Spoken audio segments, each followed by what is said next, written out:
What's up, guys? Welcome to Broke Boys Manifesto. So today we're going to be torture testing Olight's PL Turbo Valkyrie. And I know a lot of you guys just clicked on the video to see me toss this light around a bit. So we're going to get to the torture test, and then we'll talk about the light a little bit at the end of the video. So let's get to it. I kind of wanted to keep this video practical, so I only did things with the light that I thought would happen on a normal basis of carrying it. So first thing I did was I froze it in a block of ice, because maybe you want to go swimming. Maybe you want to go swimming in the Arctic Circle.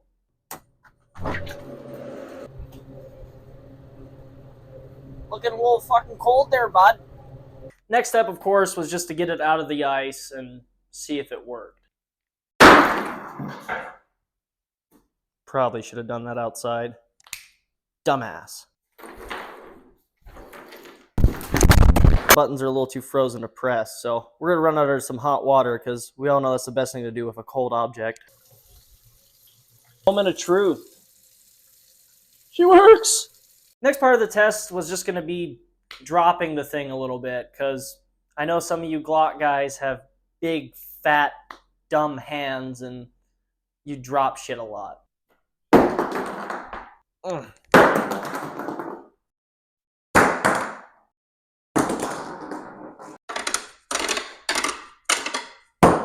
Secondly, I just started kicking and dropping the light down a flight of stairs, because there really is just no limit to how dumb a Glock guy can be.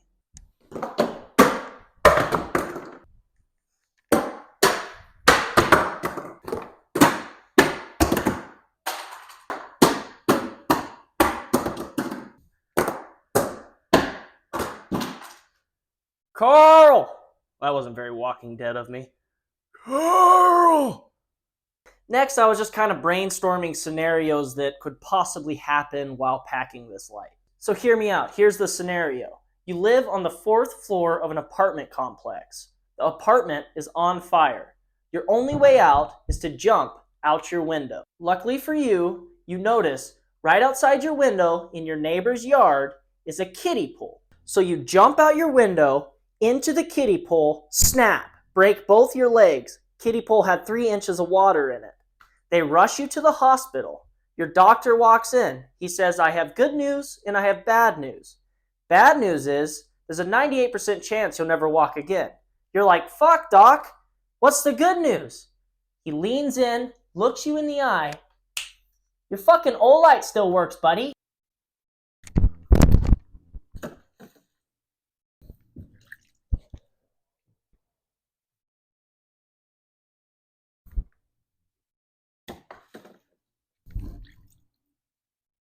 Lastly, I just made sure the light could withstand something we've all done. You know when you're at your neighbor's house and you trip off their balcony, onto a trampoline, down a flight of stairs, skid your face across a rock patio, and then just about decapitate yourself with a child's bicycle?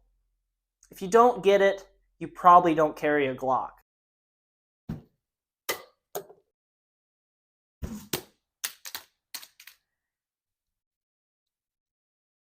Alright guys, so the Olight survived the torture test of the day.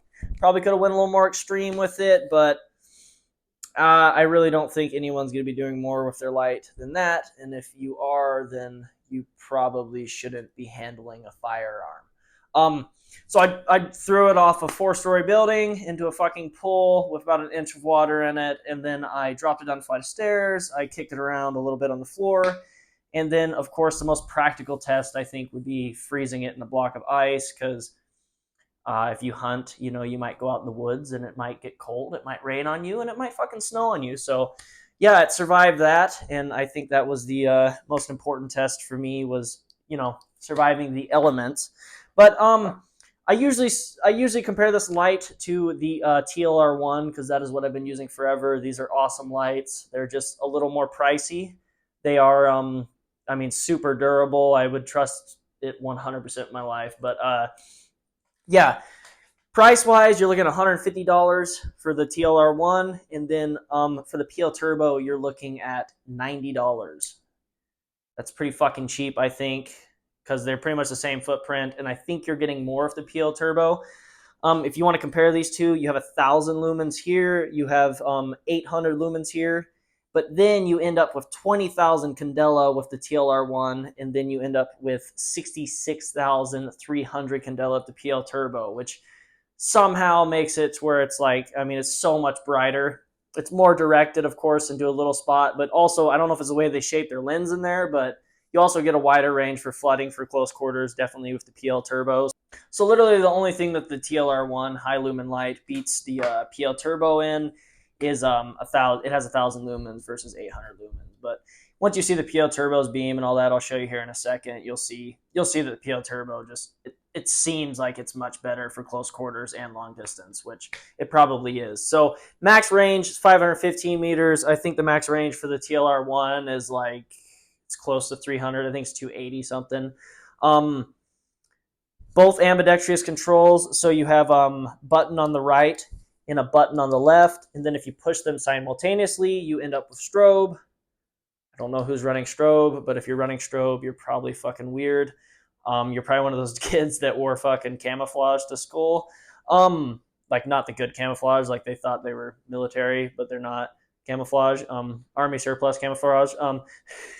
Okay, so it has a runtime of 2 hours on two CR123A batteries versus the TLR1 is an hour and a half with the same amount of batteries, both CR123As. I don't know how I'm remembering that. And then both lights come with different rail keys, which you'll get the 1913 rail. Like this is a P80. I have a Glock key on here. I'm using it on the P80. Leave me alone. So you can get a 1913 key. It comes with the light, or you can put the Glock key on here, swapping it for different rails. The TLR1 has the same thing, 1913 rail or Glock key for the Glock key or a 1913 key. But then the Olight also comes with an adjustable sliding block, which is pretty badass. So you're kind of limited to TLR1, but for this you get a lot more mounting options because of this sliding block here. It's actually 3 positions. So for me, I'm running a pretty big light. I put it on the middle setting, and then I'm running a pretty big gun. I put it on my Glock, and it sits flush of my trigger guard. This is cool because you can adjust it. Like if you're running a smaller pistol or a bigger pistol like this, you can adjust it to sit more flush of your trigger guard. Now, this wasn't a comparison video, but as you can see, on the left, we have the TLR1, and that is 1,000 lumens. And then on the right, we have the PL Turbo. And you can see because of that candela and then in the way that they have the PL Turbo set up inside that it not only has a more directed beam, but it also has a wider range of flooding for close quarters. Also, guys, I forgot to mention that if you want to save some money, I will be leaving a discount code in the description as well, and then I'll leave it somewhere on the screen here for you to see. Olight sent me a discount code. It's 10% off any product on their website. You don't have to buy the PL Turbo, but if you want to buy like an EDC light or laser and you want to save some money, you can use my code. The code is BBM10. It'll save you 10% on anything you buy on their website. So if you want to save some money, use that code. All right, guys, so I think I've achieved what I wanted to achieve today with this video. So if you want to check out the PL Turbo, I will leave a link in my description. And then I'm leaving another clip here at the end of me throwing my TLR1 into a doggy dish of water, because if you don't buy an Olight after watching this video, the odds are you're fucking dog water.